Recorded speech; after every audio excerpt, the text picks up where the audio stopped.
하나님 정말로 선하십니까? 하나님은 정말로 선하신가요? 이 질문은 어쩌면 답이 좀 뻔히 정해진 질문 같다, 이런 생각 듭니다. 그 어떤 반전의 기미도 보이지 않고 우리가 다 잘 아는 그런 답. 그래, 하나님 선하시지 뭐. 그래, 하나님 선하시지 뭐 라는 생각이 들 수도 있겠다, 이런 생각이 듭니다.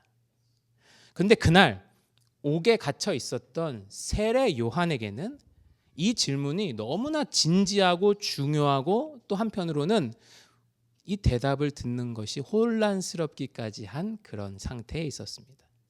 세례 요한이 누구입니까? 광야에서 외치는 자의 소리였어요. 무엇을 외쳤습니까? 메시아가 오셨다. 구약에서부터 우리가 그렇게 기다려왔던 메시아가 드디어 오셨다. 그리고 예수님이 오시자 뭐라고 말하죠? 이분이 그분이시다라고 광야에서 선포했습니다. 세례 요한 그런 사람입니다. 예수님께서 세례 요한을 이야기하면서 이보다 더 큰 자가 없었다라고 말씀하셨던 아주 위대한 사람입니다. 그리고 요한은 심지어 지금 헤롯 왕의 잘못을 지적해서 지금 감옥에 갇혀 있는 상태입니다. 왕의 잘못을 지적했다는 것은 무슨 뜻입니까? 너는 가짜다 이겁니다. 진짜 왕이 따로 있다. 그 진짜 왕은 우리가 기다려왔던 예수 그분이시다. 세례 요한은 그렇게 담대하게 선포했습니다. 마태복음 3장 12절에 그는 이렇게 말했습니다.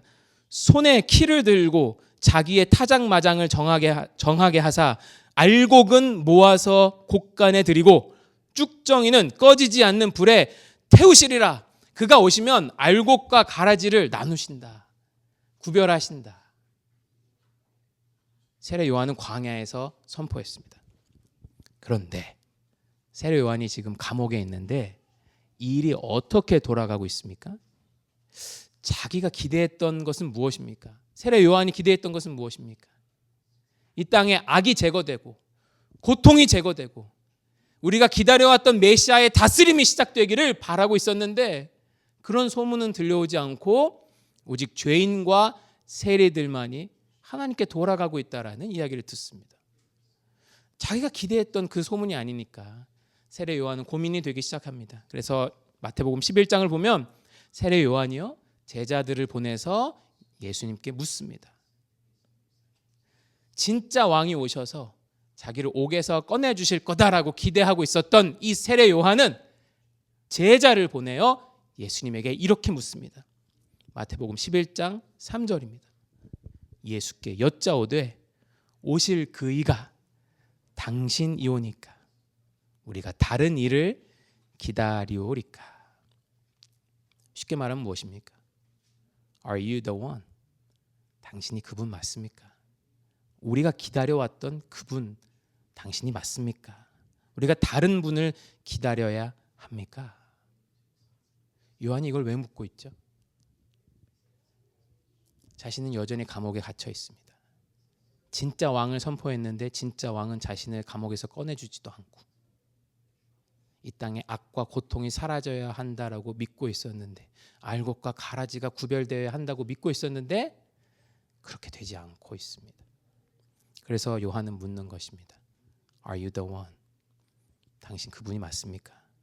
같은 질문입니다. 사실 하나님 당신은 정말로 선하십니까? 우리가 기대하고 있는 그분 맞습니까? 우리가 원하는 그분, 선하신 그분 맞습니까? 그런데 우리에게 질문이 있는 거죠. 왜 당신이 있는데 이런 고통이 있습니까? 왜 당신이 있는데 이런 악이 있고 왜 아직까지 이런 비극이 있습니까? 왜 아직까지 나는 옥에 갇혀 있는 것입니까? 어쩌면 뻔한 답을 들을 줄 알았던 우리는 다시 한번 생각해 봐야 됩니다. 정말로 하나님 선하신가? 정말로 하나님은 선하신가? 하나님이 선하시다면 왜 이런 일이 일어날 수 있는가?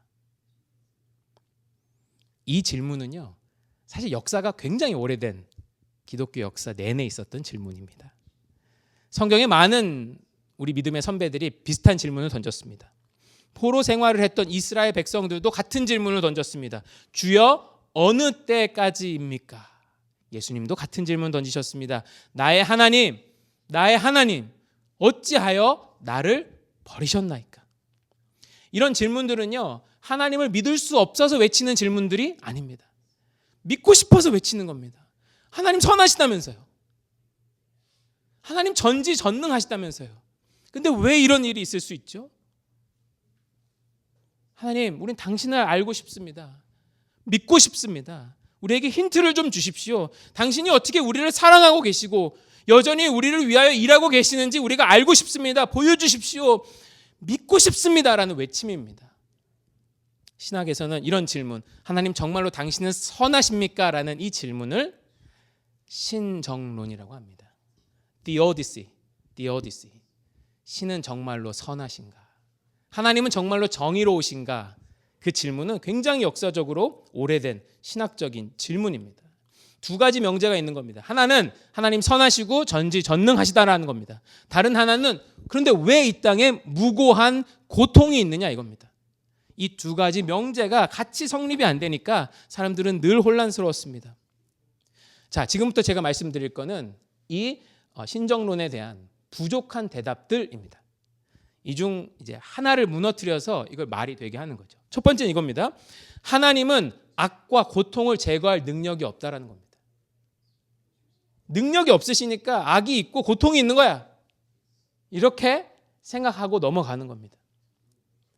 그래서 그들은 말합니다. 악은 하나님 이전에 이미 있었으며 하나님 이전에도 하나님이 없애지 못한 거를 하나님 지금도 없애지 못하고 계시다. 근데 우리는 이런 주장을 받아들일 수 없죠. 왜 그렇습니까? 성경은 분명히 하나님은 창조주시고 전능자이시며 지금도 다스리고 계시다라고 말씀하시기 때문입니다.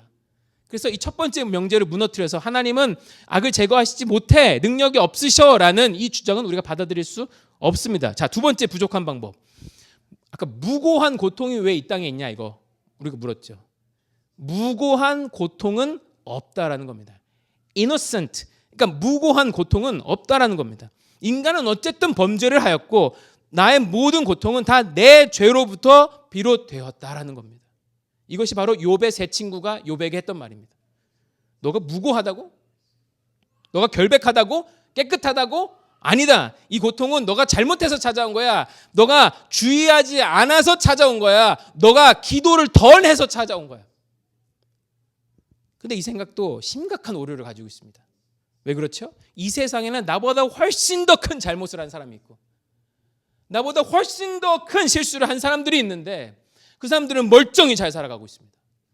근데 어쩌다가 한번 내가 실수한 거 가지고 하나님 날 이렇게 만드시다니요. 불공평하지 않습니까?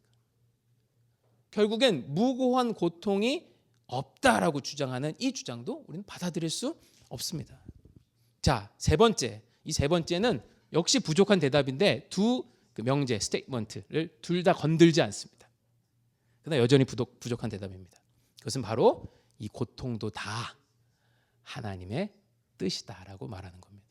하나님의 뜻이다. 때로는 하나님께서 이 고통을 사용하시고 그래서 이 고통은 우리가 다 알지 못하는 더 큰 그분의 계획 중에 일부다라고 말하는 것입니다. 그런데 솔직히 생각해 보면 그렇게 생각해야 좀 마음이 편안해질 수 있었던 것 아닐까요? 물론 견딜 만한 고통에 있어서는 이 생각이 우리에게 위안을 가져다 줄 수도 있습니다. 근데 여러분 세상에는 견디기 힘든 고통도 너무 많습니다. 너무 많아요.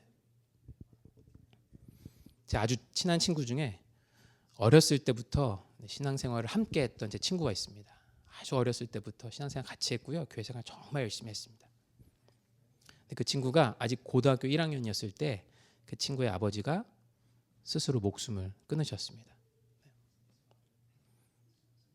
그 친구는 자신의 아버지가 매달려 있는 것을 스스로 내렸어야 했습니다. 제 사랑하는 친구는 그 이후로 하나님을 저주하면서 삽니다. 지금도 저를 포함해서 6명이 친하거든요. 카톡방에 같이 있는데 뭐 교회 기사만 났다 하면 이 녀석은 욕을 진짜 시원하게 합니다. 내가 그럴 줄 알았다. 목사 욕 아주 시원하게 합니다. 내가 목사인데 시원하게 해요. 저는 그 자리에서 하나님을 변호할 수 없습니다. 그가 겪은 고통이 견딜 수 없는 고통이었다는 것을 잘 알기 때문입니다. 만약 내가 이 고통으로 연단될 수 있고 훈련될 수 있다면, 그것이 하나님의 뜻이라면 우리는 물어야 합니다. 하나님 선하시다면서요. 선하신 하나님이 왜 악으로 나를 단련시키십니까? 선하신 하나님이 왜 고통으로 나를 단련시키십니까? 하나님, 나 연약해도 되니까 이 고통은 나에게 없어도 좋겠습니다. 자, 이 세 가지는 모두 잘못된 해석입니다. 약간의 유익을 얻을 수 있을지는 모르나 잘못된 해석입니다. 자, 그렇다면 도대체 그런 비극적인 고통에 대하여 그리스도의 복음은 무엇을 말하고 있을까? 하나님이 전능하시지 않은 것도 아니고, 우리의 죄 때문에 이런 비극을 당한 것도 아니고, 하나님께 뜻이 있어서 그랬던 것도 아니라면 대체 우리에게 이 안타까운 일들은 왜 생겨나는가? 이 악은 왜 없어지지 아니하고 왜 이 고통은 여전히 이 땅에 있는가? 하나님이 선하시다면서, 하나님이 전능하시다면서 우린 질문을 던져야 합니다. 그리스도의 복음은 우리에게 무슨 말을 해줄 수 있습니까? 예수님은 이에 대해 오늘 보면 마태복음 13장 24절에서 30절까지 비유를 하나 말씀하십니다. 24절을 보면 주인은 분명히 밭에 나가서 좋은 씨를 뿌렸습니다. 주인의 밭입니다.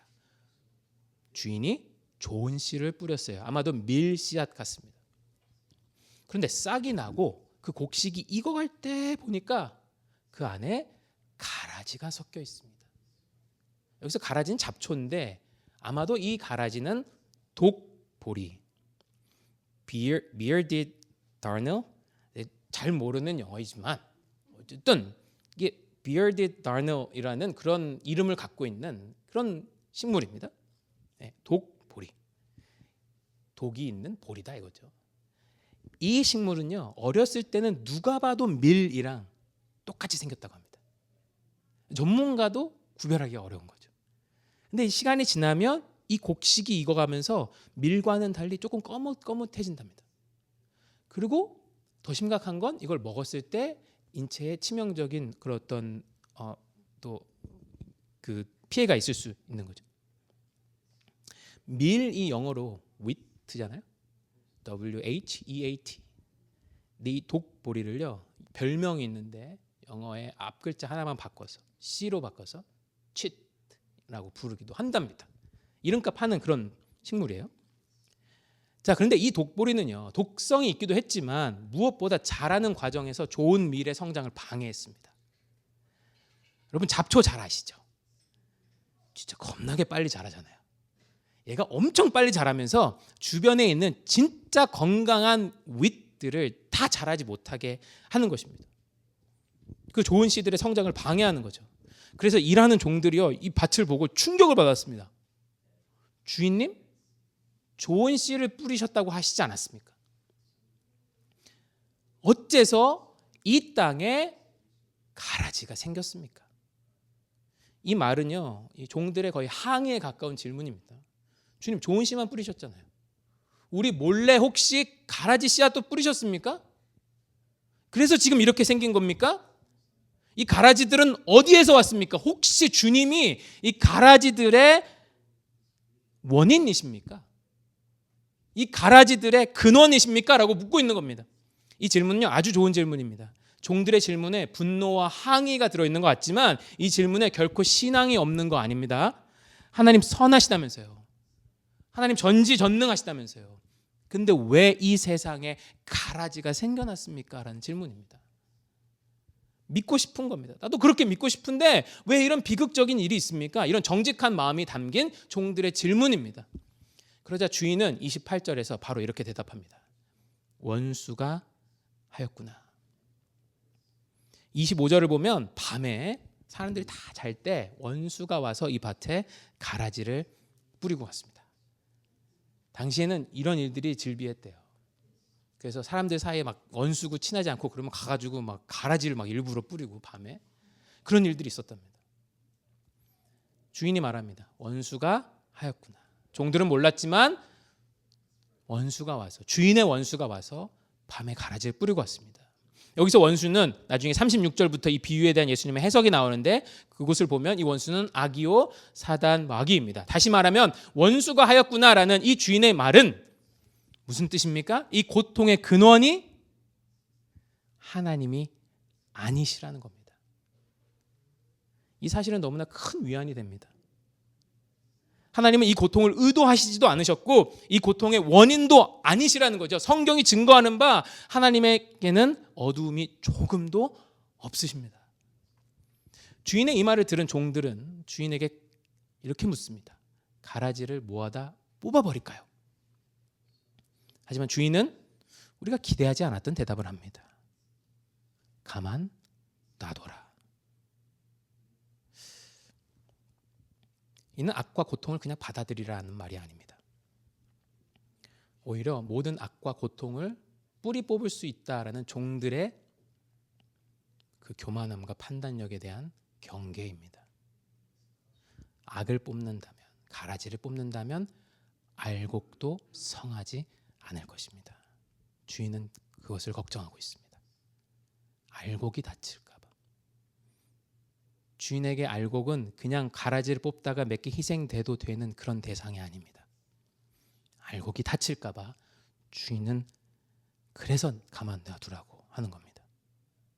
한편 주인이 가만 놔두라 하는 것은 할 수 없음의 의미도 아닙니다. 주인이 힘이 없어서 그렇게 안 하는 게 아니에요. 예수님을 잡으러 온 사람들에게 베드로가 칼을 빼들었습니다. 그리고 이렇게 잡으러 온 사람을 이렇게 칼로 베려고 그랬어요. 그랬더니 예수님께서 마태복음 26장 53절 54절에서 이렇게 말씀하십니다. 너는 내가 내 아버지께 구하여 지금 12군단 더 되는 천사를 보내시게 할 수 없는 줄로 아느냐? 우리 하나님의 손이 짧으시냐? 내가 만일 그렇게 하면 이런 일이 있으리라 한 성경이 어떻게 이루어지겠느냐? 내가 천군 천사들을 지금 다 보내서 나를 구원하게 하실 줄 하나님 못하신단 말이냐? 베드로에게 이렇게 말합니다. 무슨 뜻입니까? 베드로가 한 그 방법은 하나님의 방법이 아니라는 거죠. 하나님 못하시는 게 아니라 안 하시는 거라는 겁니다. 자, 그렇다면 이렇게 독보리가 버젓이 밭에 있는데 주인은 그냥 가만히 있는다는 겁니까? 우리 하나님 결코 그런 분이 아니시죠. 그죠? 그럼 하나님 뭘 하실까요? 선하신 하나님이 하나님의 방법으로 일을 시작하십니다. 근데 그 방법은요, 세례 요한이 생각했던 것처럼 정말 이루어지는 거, 지고 있는 거 맞습니까? 라는 질문을 일으킵니다. 별로 힘이 없는 것처럼 보입니다. 하지만 이 방법은 이미 구약에서부터 예견된 하나님의 방법, 특별히 이 가라지가 난무하는 세상 가운데 알곡을 보호하는 방법이었습니다. 창세기 11장을 보면요, 바벨탑 사건이 나옵니다. 사람들은 탑을 높게 건설했습니다. 왜 높게 건설했을까요? 이 창세기 11장의 바벨탑 사건은요, 노아의 홍수 다음에 나오는 사건입니다. 홍수를 당했을 때 낮은 곳에 있다 다 당했잖아요. 그래서 탑을 높게 쌓았습니다. 하나님, 홍수 한번 해보시죠. 우리가 살 수 있습니다. 우리가 탑을 높게 쌓아서 우리랑 같은 생각을 하고 있는 사람을 모아보자. 이렇게 한 것입니다. 이 사람들은 약속을 믿지 못했습니다. 하나님은 이제 다시는 육체를 물로 홍수로 벌하지 아니하겠다라고 약속하셨는데, 그리고 무지개도 보여주셨는데 이들은 믿지 않았습니다. 바벨탑을 높게 쌓았습니다.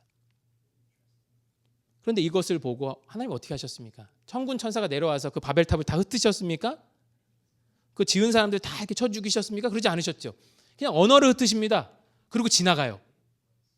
그럼 바벨탑을 쌓았던 사람들의 그 사람들을 징벌하는 그 벌은 누가 한단 말입니까? 그냥 지나가는 겁니까? 언어 흩어지고 그냥 지나가는 겁니까? 창세기는 이런 하나님의 해결 하나 없이 이야기를 진행합니다. 찜찜해요. 자, 그렇다면 바벨탑 사건 다음에 어떤 내용이 또 나올까요? 성경을 좀 보신 분들은 아시겠지만 바벨탑 사건이 창세기 11장에 나오는데 11장 마지막에 그냥 족보가 나옵니다.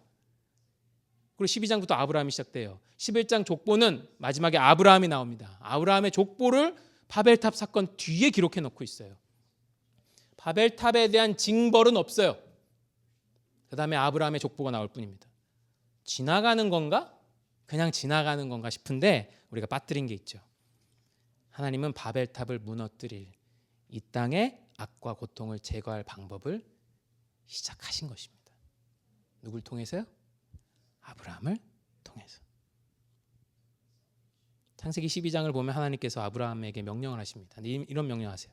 너는 복이 될지라.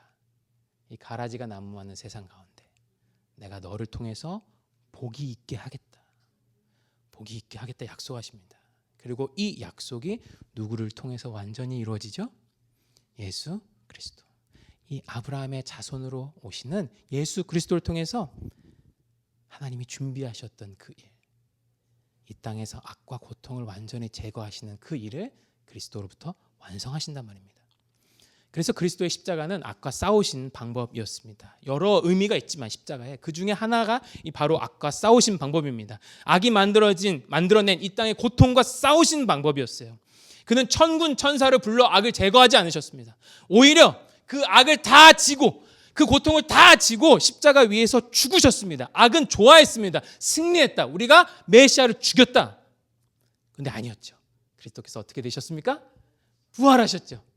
승리하셨습니다. 이 땅에서 너희가 환난을 당하나 담대하라. 내가 세상을 이기었노라. 그리고 그 승리를 부활하심으로 보여주셨습니다. 그리고 예수님 말씀하십니다. 내가 각 사람에게 성령을 허락하겠노라. 성령 하나님이 우리와 함께 하시겠노라. 무슨 뜻입니까? 그 예수님의 승리가 우리의 것이라는 겁니다. 그 어느 누구도 우리에게서 하나님을 빼앗아갈 수 없다라고 말하는 겁니다. 왜냐하면 예수님이 이어놓으셨으니까. 이 끈을, 이 줄을, 하나님과의 연결을 예수님이 이어놓으셨으니까 그 어느 누구도 심지어 죽음조차 너희와 하나님을 끝낼 수 없다라고 말합니다. 이것이 예수님께서 우리에게 들려주시는 약속입니다. 그 어떤 것도 너희를 하나님에게서 빼앗아갈 수 없다. 하나님 말씀하십니다. 너희는 내 거다. 우리는 그 시간을 살아갑니다. 이미 시작되었지만 아직 다 보지 못했습니다. 이미 예수님 승리하셨지만 아직 그날까지는 우리 눈에는 승리가 다 이루어지지 않은 것처럼 보입니다. Already, but not yet. 근데 이건 그저 교리를 설명하는 말이 아닙니다.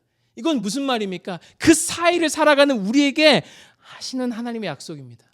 그러니까 낙심하지 말아라. 내가 이미 시작했다고. 그리고 끝날까지 내가 널 지킬 거다. 그 중간을 우리는 살아가고 있지만 하나님 분명히 우리와 약속하십니다. 내가 너를 놓지 않을 거야.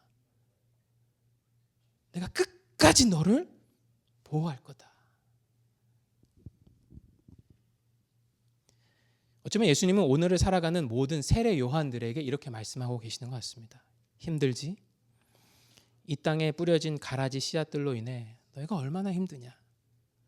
너희가 하지 않은 일로 인해 얼마나 고통이 있고 너희가 기대하지 않았던 일에 얼마나 좌절이 있고 너희가 기다려왔던 일에 얼마나 슬픔이 있느냐, 얼마나 힘드냐. 예수님 말씀하십니다. 두려워하지 말아라. 낙심하지 말아라. 내가 너를 붙들고 있다. 그리고 내가 너를 붙들고 있는 손은 그 누구도 놓게 할 수 없다. 심지어 죽음조차 너와 하나님을 끊을 수 없다. 너는 내 것이다. 너는 나의 사랑하는 알곡이며 나는 너가 다치는 것을 허용하지 않을 것이다. 너는 나의 알곡이다. 너는 나의 알곡이다. 나는 너를 추수할 날까지 결코 포기하지 않을 것이다. 이 본문에 분명히 드러난 우리 예수님의 약속입니다. 우리 예수님의 이 비유는요, 이 밭과 같은 세상에 독보리가 없을 수 없다라는 걸 인정합니다.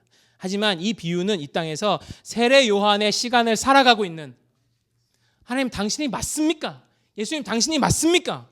Are you the one? 정말 당신이 우리가 기다렸던 분이 맞습니까? 라는 그 세례 요한의 시간을 살아가고 있는 모든 이들에게 말씀하십니다.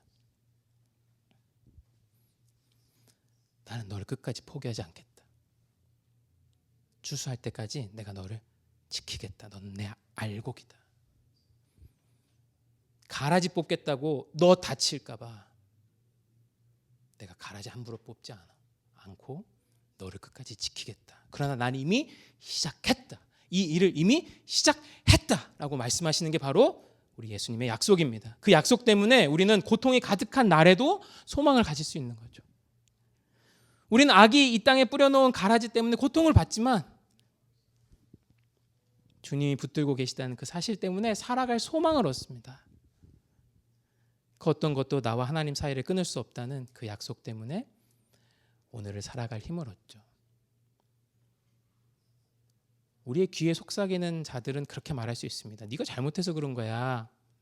네가 신경 안 써서 그런 거야. 네가 먼저 챙기지 않아서 그런 거야. 너가 기도 덜해서 그런 거야. 그러나 오늘 비유는 그렇지 않다라고 말합니다. 하나님이 이 악의 근원이다라고 말씀하시지 않습니다. 원수가 그랬구나. 그리고 하나님은 알곡이 다치지 않으면서 이 가라지를 제거하시는 방법을 이미 시작했죠. 그리고 그 시작에 대한 결과를 우리에게 예수 그리스도의 부활로 보여주십니다. 우리는 이 시간을 살면서 이 중간을 살면서 늘 고민합니다. 그리고 고백하죠. 그리고 묻습니다. Are you the one? Are you the one? 당신 우리가 기다렸던 그분이 맞습니까? 하나님 정말 선하십니까? 예수님이 세례 요한의 이 질문에 대답을 길게 하시는데 종합하면 이것입니다. I am the one. 내가 그다. 내가 그다. 그분이 우리가 기다려온 그리스도가 맞다라는 그 약속 때문에 세례 요한은 죽음을 앞두고도 낙심치 않을 수 있었습니다. 그리고 그분이 보여주신 그 십자가 사랑 때문에 우리는 하나님이 우리를 절대로 놓치지 않는다라는 사실을 깨달을 수 있습니다. 제가 자주 인용하는 이야기인데요. 어느 광산에서 내려오는 이야기가 있습니다. 이 이야기는 하나님에 대해서 굳센 믿음을 가지고 있었던 어떤 한 광부가 젊은 나이에 크게 다친 것에서부터 시작합니다. 젊은 날 크게 다친 그 광부는요, 몸이 쇠약해졌으며 오랜 세월 침대 옆에 있는 창문 너머로 세월이 지나가는 것을 그냥 봐야 했습니다.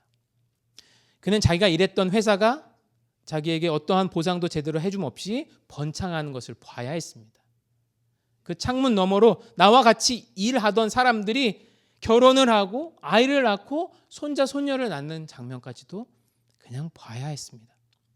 그런데도 그는 하나님에 대한 믿음을 잃지 않았습니다. 그리고 어느새 그 병든 광부는 노인이 되었습니다. 어느 날 한 젊은이가 그를 찾아와 물었습니다. 저는 어르신이 하나님을 믿을 뿐만 아니라 어르신을 향한 하나님의 사랑을 확신하신다고 들었습니다. 근데 어르신에게 이 모든 불행이 일어났는데도 어떻게 그것을 확신할 수 있습니까? 라고 물었습니다. 노인은 잠시 주저하다가 미소를 지으면서 말했습니다. 물론 의심하던 시절도 있었다네. 때로는 사탄이 이렇게 무너져가는 나를 찾아와서 이렇게 속삭였다네. 그 창문 너머로 많은 장면들을 보여주면서 나에게 이렇게 속삭였다네. 나와 함께 일했던 동료들이 여전히 건강한 것을 보여주면서 나한테 이렇게 물었다네. 예수님이 정말로 당신을 사랑하시는가? 이어서 사탄은 나의 누추한 방을 돌아보게 하고 멋진 나의 친구들의 방을 보여준 후에 동일하게 물었다네.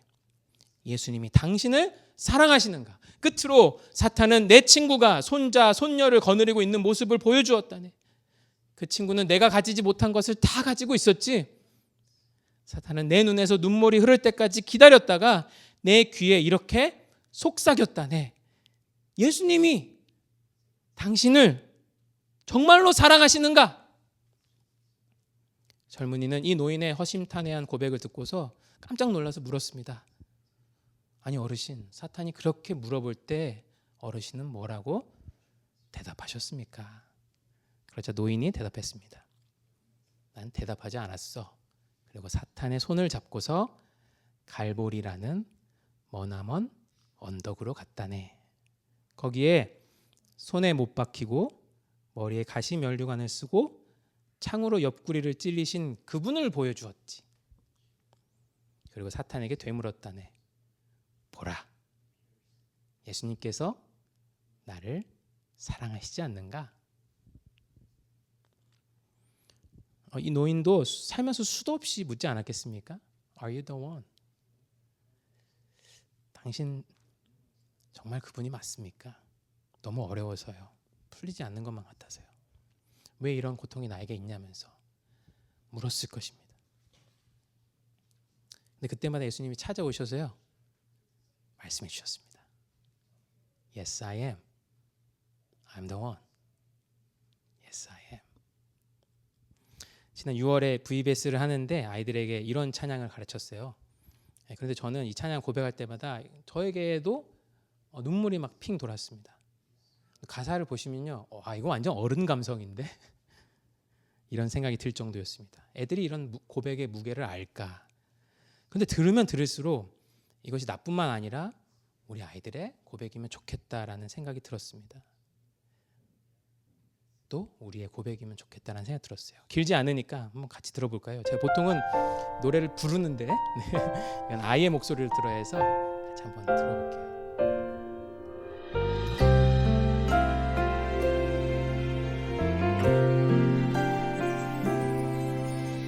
이해되지 않는 말씀 마음속 누를 때도 믿음을 드리며 이렇게 고백합니다.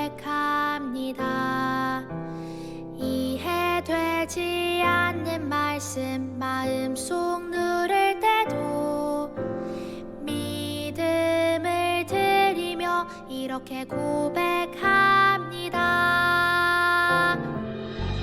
그래도 하나님은 선하십니다.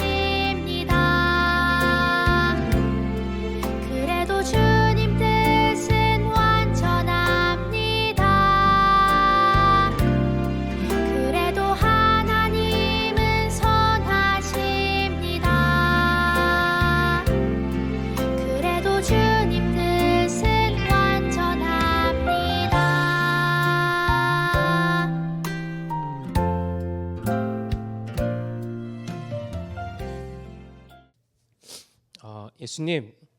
예수님 우리 삶에도 찾아오셔서 말씀해 주시기를 원합니다. 내가 그다. 두려워하지 말아라. 낙심하지 말아라. 그래서 내 삶에 아무것도 변하지 않는 것 같아도 이해되지 않아도 그때에도 이게 우리의 고백이었으면 좋겠습니다. 그래도 하나님은 선하십니다.